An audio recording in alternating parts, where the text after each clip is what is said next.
एक जिंदा सांप राजा की लड़की के पेट में रहता था। सांप ने राजा की लड़की को अपने वश में किया हुआ था। जब रात होती तो वो कुछ देर के लिए राजकुमारी के मुख से बाहर निकलकर जंगल की तरफ चला जाता और सुबह होने से पहले ही वो फिर से उसके अंदर चला जाता। राजकुमारी इस बात से बिल्कुल अनजान थी कि उसके अंदर एक सांप ने डेरा डाला हुआ है। अनजाने में वो पूरी तरह से उस नाग के वश में थी। राजमहल में किसी को भी इस बात की भनक तक नहीं थी कि राजकुमारी के अंदर एक 7 फुट का सांप रहता है। सभी यही समझते कि पता नहीं राजकुमारी को क्या बीमारी लग गई जिसके कारण वो हमेशा अचेत रहती है। बड़े से बड़े वैद्य और हकीम भी इस बात का पता नहीं लगा पाए। लखन जब राजमहल के अंदर गया तो उसने देखा कि वहाँ पर बहुत सारे वैद्य और हकीम राजकुमारी को ठीक करने के लिए लगे हुए हैं। एक कोने में खड़े होकर चुपचाप लखन ये सारा माजरा देखने लगा। जब शाम का समय हुआ तो सभी हकीम और वैद्य धीरे धीरे करके वहाँ से चले गए। तब लखन राजा के मंत्री के पास गया और बोला, मंत्री महोदय, सभी अपना प्रयास कर चुके हैं, अब एक मौका मुझे भी दिया जाए।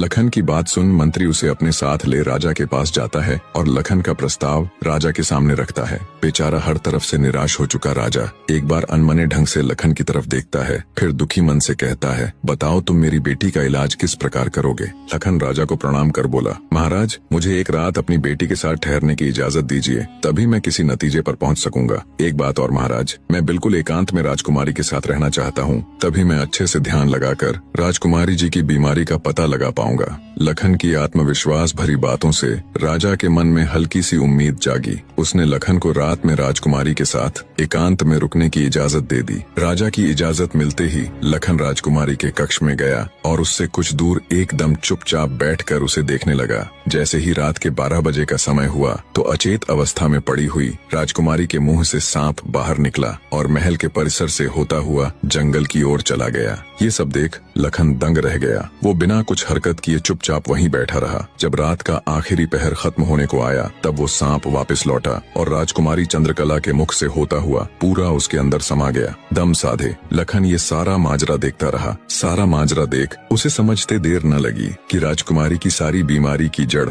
ये सांप ही है। सुबह हुई तो राजा चंद्रसेन डर और बेसब्री के मिश्रित भावों के साथ लंबे लंबे कदम रखता हुआ अपने मंत्री के साथ राजकुमारी के कमरे में आया और बेसब्री से उसने लखन से पूछा, बताओ लड़के, तुम किस नतीजे पर पहुँचे? क्या मेरी बेटी ठीक हो जाएगी? लखन बोला, महाराज, मुझे राजकुमारी की बीमारी का पता चल गया है और ईश्वर ने चाहा तो वो जरूर ठीक हो जाएगी। आप मुझे एक रात का समय और दीजिए और मेरे लिए एक तलवार, एक मिट्टी से भरी हुई बड़ी सी बाल्टी का इंतजाम कर दीजिए। लखन की बात सुन राजा को बहुत सुकून मिला। उसने मंत्री को लखन के द्वारा मांगा गया सारा सामान उसे देने का निर्देश दिया। अब सभी को इंतजार था तो बस रात का।